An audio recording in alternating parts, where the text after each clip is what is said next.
thing. So I have had a baby girl. So she was born on May 9th on Mother's Day at 8:04 p.m. She was 7 pounds, 11 ounces. So she is my biggest baby so far. Both of the boys were 6 pounds and some odd ounces. And yeah, she's a 7-pound baby. She's 18 inches long, and she is just absolutely perfect. And as for her name, we named her Lily Claire Miyoko. So where we got her name was Lily comes from a pet name that my mom and I have called each other since forever. I don't even remember when it started. I know I was pretty little. But yeah, we've just kind of always called each other Lily. And plus I just really liked the name, and then it was just special because it had that extra meaning. And then Claire is just because I just fell in love with the name Claire, and I loved how it sounded with Lily. And then Miyoko is after my late grandma, who I was super close with, and she was Japanese, and her name was Miyoko. And this Lily Claire was also born here in Japan, so we just thought that the name was perfect for her. So yes, Lily Claire Miyoko is her name. And yeah, so let me go ahead and I'll do my birth story in this video, and then I will make another video another night talking about all things postpartum, because we have actually had a little bit of a scare postpartum, but I will get into that in the postpartum video. But yeah, we are home, obviously. She is 5 days old, and sorry if, I know it's dark in here and I'm trying to talk kind of quiet, but it's like 2:30 in the morning, and Neil and I have been doing like shifts trying to get like solid chunks of sleep, because he and I, we just don't do well with the, like, if she's in the room with us, like, we both, well, mostly it's me, but he also wakes up and it's just a lot of interrupted sleep. And we have, a 10-year-old, and we have a 3-year-old as well, and so we need sleep. So what we've been doing is kind of taking sleep shifts. So right now Neil is doing a night shift sleep, and then I will have Lily until, well, basically I can't take it anymore and I'm starting to feel delirious with sleep deprivation. And then I just, whenever I feel like I need to go to sleep, I go wake him up, and then we just switch. Now, I can't actually like take huge sleep shifts because I get engorged and it hurts. So usually that's what wakes me up. But I did take a really long sleep earlier today. It was 5 beautiful hours. I woke up in so much pain from engorgement, but yes, the 5-hour sleep was amazing. But we'll get into that again with postpartum stuff. But let's talk about her birth. So, okay. So Mother's Day, when she was born, that was Sunday. Okay, so that Thursday or Friday prior, I had started to lose my mucus plug, as well as I was also having some contractions. They were kind of irregular.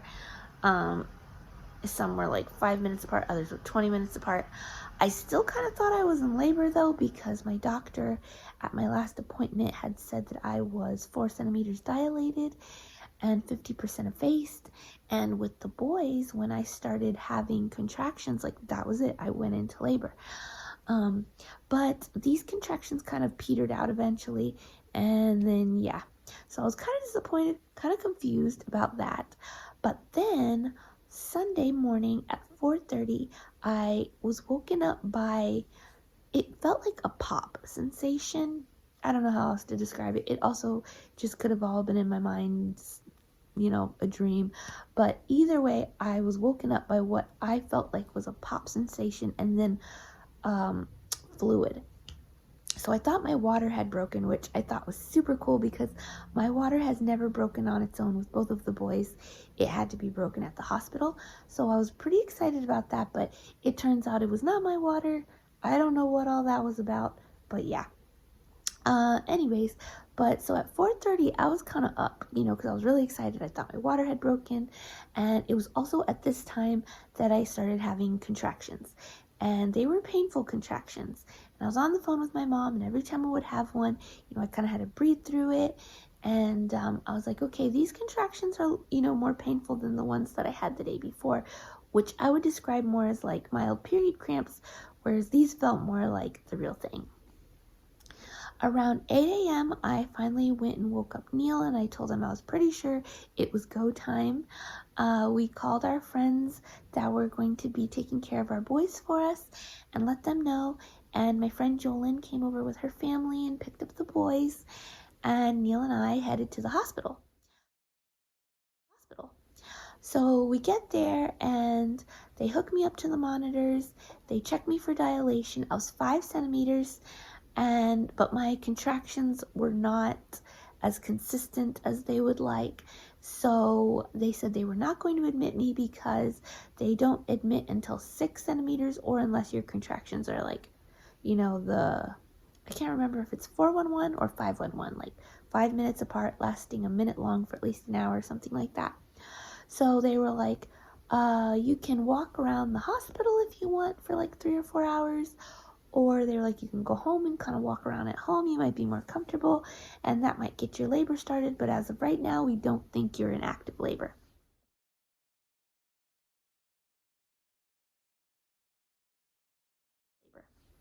I was so disappointed. We walked around the hospital a couple laps, but just with COVID and yuckiness, we didn't really want to walk around the hospital. So we went outside and we were walking around. The contractions got pretty intense while we were walking around outside, but it started raining, so we ended up just deciding to go home and walk at home. We stopped off and got some Taco Bell and some Starbucks. And so yeah, we got home and I was trying to eat that, but the contractions were getting closer and closer together, and they were getting crazy painful. My mom was on the phone with me, or we were like FaceTiming or Facebook video messaging, and yeah, the contractions were like super, super painful, super close together, and it had only been 2 hours, but Neil was like, no, we need to...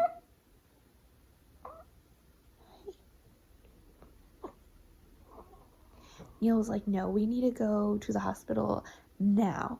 So yeah, 2 hours from when they let me go, we headed back to the hospital, and the contractions were like right on top of each other.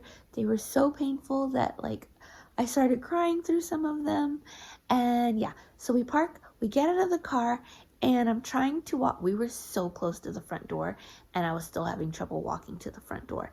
And then this lady that just kind of walked out of the hospital, she saw me like bent over trying to breathe through contraction, and she came over and she was like, okay, on your next contraction, you're going to take a deep breath and then you're going to blow it out slow. And I'm thinking like, who is this lady? Like, keep walking. This is awkward. I don't know you. You're a stranger. Don't help me. This is my 3rd rodeo. I know what I'm doing. But like, she just kept standing there with us. It was so awkward. And she kept trying to help, and I was like, oh my gosh, who is this crazy lady? But then when one of my contractions ended, she was like, I actually work in the Mother Infant Care Center, which is where in our hospital, that's where you have the babies. She's like, yeah, I just got off work. She's like, I work there. She's like, come on, I'll walk you up. And then it didn't seem so crazy, and we were very thankful for her. But at first, she was giving off sketchy vibes because I thought she was just a stranger. So we get in the elevator to go up to the 3rd floor, and I am barely making it. And so she's like, I'm going to go get some staff and get a wheelchair for you. And I don't know where she went. Literally, she said that, and then she disappeared. So I'm still trying to walk towards the MIC, which is Mother Infant Care Center, and suddenly she appears again with a wheelchair, and staff are coming behind her, and they see me like bent over trying to hold onto the railings, and they're like, whoa, yeah, that is a definite change from when you were here 2 hours ago. So they wheel me in, and they checked me for dilation, and I was 8 centimeters dilated, and they were like, okay, yeah, you're for sure in labor. And then they called the anesthesiologist because I said I wanted an epidural, and they were like, yeah, we need to get the epidural in fast because at 8 centimeters with a third baby, they're like, you might miss your window for having an epidural. And I was like, oh my gosh. So anyways, we get into a room, I get into a gown. They are with the quickness with everything. They get my IV in very quickly. I was also GBS positive. So they had to give me, I think it was penicillin or something. So they got that hooked up in my IV. And then the anesthesiologist came in. She got my epidural hooked in. I want to say this epidural getting put in hurt a little bit more than it did with the boys. I remember with Ian, all I felt was like one pinch from the numbing shot. And then after that, I didn't feel anything else. With Henry, I did have some discomfort. But this time, like, it kind of hurt. But it doesn't matter. It went in and it was good. So with the epidural this time, I found that it kept like favoring my left side, and even with Henry it did that too. With Ian it was very even numbing on like just the lower half of my body was just numb. With Henry it kept flip-flopping, right side, left side, right side, left side, and so I kept having to like flip-flop in bed. And this time, no matter which way I flip-flopped, it favored my left side. And so I felt like all the medicine was going to my left side. And my right leg, I could feel everything. Whereas my left leg, I couldn't feel anything. I was a little nervous about that. But anyways, so, yeah. So the epidural slowed my contractions down a little bit. So they ended up giving me a little bit of Pitocin just to help me out with those last 2 centimeters. And it worked. And at 8 p.m. they checked me. I was 10 centimeters. And they said it was time to push. And yeah, so I started pushing at 8 p.m. And at 8:04, little Miss was born. I pushed her out in 4 minutes. She was my absolute fastest baby.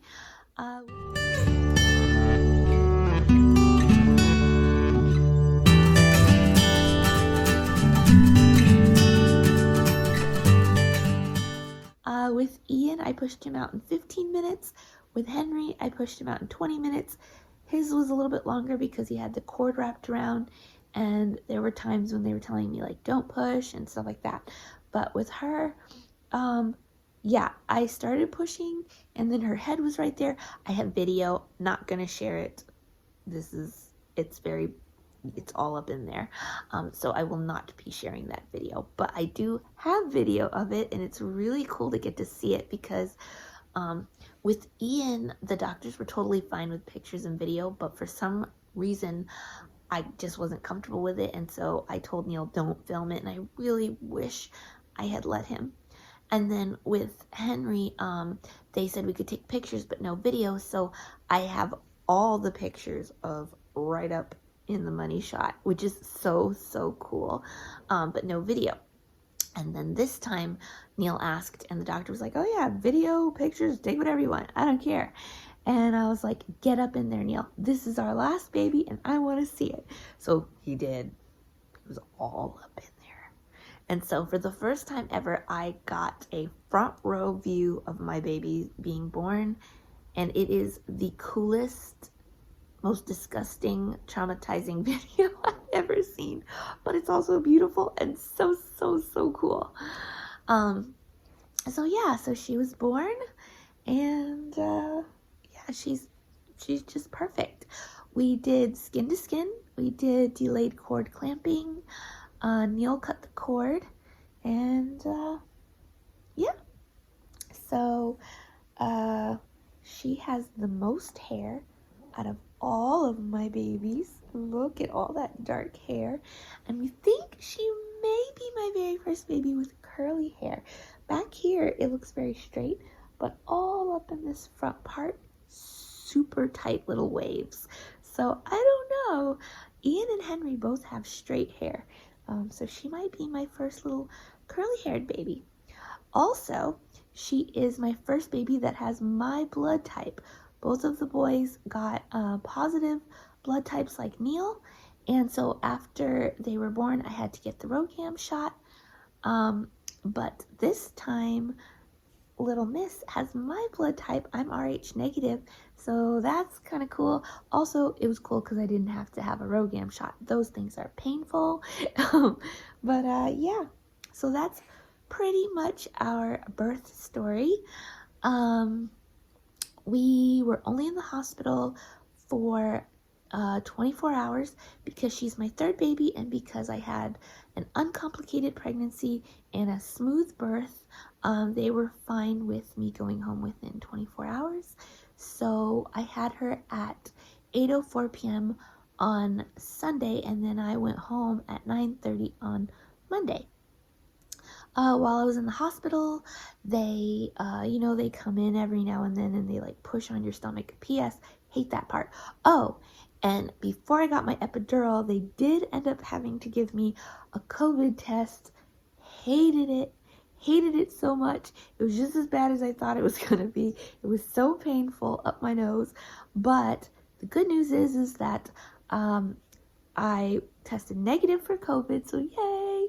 And because of that, I was able to take my mask off while I was in labor and, and then delivering her. And then for the 24 hours after, I didn't have to wear a mask in my room. Neil still had to wear a mask, and then obviously the hospital staff or whoever was coming in and out, they still had to wear a mask, but just me personally didn't have to wear a mask, so that was nice.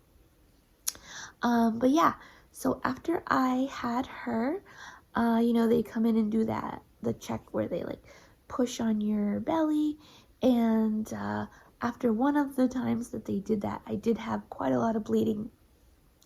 And right as I was walking to the bathroom, the lactation consultant came in to meet with me, and I felt so awkward because I had like blood pouring down my leg into my flip-flop, and it was like puddling, but she didn't look down. She was looking at my face, and so she was like, "Hi, I'm the lactation consultant. I'm just here to check on you and baby, see if you had any questions, if you wanted any help." And in that moment, like, I was like 2 steps from the bathroom, but I didn't want to be rude, so I was trying to just be like, "Oh yeah," and I was like, I'm so sorry. I'm gonna have to talk to you after I go to the bathroom." I was like, and I pointed to my legs, and she looks down, there's blood all over the floor, and she's like, "Oh my gosh, go to the bathroom." And so yeah, I felt so bad, but yeah, she ended up like cleaning the floor and changing my bed for me, and I went to the bathroom and took care of that. But that's the only time that I had any like heavy bleeding, was after that one time when they came and pushed on my stomach. Other than that, my bleeding has actually been extremely light this time. I remember with Ian, and I think with Henry as well, I had pretty heavy bleeding after, in the hospital, and then also when I went home for like, a few days, and there's blood clots and things like that. But this time, no, not a lot of bleeding, especially once I got home. The Depends, Postpartum Depends, love them. I love them. They're so much more comfortable than those mesh underwear with the pad, because those things move around and you end up leaking, and I did end up leaking a couple times while I was in the hospital wearing those. But when I got home, I switched to the Postpartum like always diaper thingy, and it's been amazing. I don't even feel like I'm wearing anything. It feels just like normal underwear, and I haven't like had any accidents. I'm also not bleeding a lot though. As far as tearing, like I said, she came out fast, and because of that, I did not have a lot of time to stretch, and I ripped a new one. I ripped good. So yeah, I did have to get stitches down there, but I have been keeping up with my meds, and I actually have not had any real discomfort from that since I've been on the meds. When I was in the hospital, I could feel it, and it hurt a lot. It hurt to get out of the bed, and it hurt to walk and stuff like that. Our original plan was that Neil was going to spend a couple of hours with me and Lily at the hospital, and then he was going to leave and go get our boys, and then I would just call him when I was getting discharged, because like I said, I usually get discharged within 24 hours. But because of the degree of my tear, I actually needed his help a little bit more than I thought I did. Well, I needed his help a lot more than I thought I did. But our friends were so sweet, and so they just took care of our boys until the next day. So for the first day, my friend Jolynn had the boys. On Mother's Day, I felt so bad to like infringe upon her Mother's Day, but she didn't even care, and she loved on my boys and invited them on their Mother's Day plan to spend the day at the beach, and then they spent the night at her house. And then the next day, my other friend Bethany picked up Henry. Ian went to school, and Ian goes to school with both of their kids, and then after school she went and picked up Ian. And then she, that night, brought both boys back to our house so that she could put them to bed, because we were heading home. And so when we got home, she was just here at our house waiting, and she'd already put our boys to bed. And so when we got home, our boys were just tucked safely, nicely into their beds. And yeah, so thankful for them. And I think that's everything. That is Lily's birth story. So in my next video, I will talk a little bit about, I guess I kind of took care of postpartum care down there, but I will talk about breastfeeding and how that's going in our first few days with her, or I'll talk about our first week in my next video. But yeah, she's here and she's perfect, and I will include some photos here at the end of the video so that you can see her little face a little bit better. She is just beautiful, you guys. She's so cute. Here, let me get this. Look at this sweet, beautiful girl. My little Lily. But yeah, so she's here. I just wanted to share with you guys. I'll talk to you later. Bye.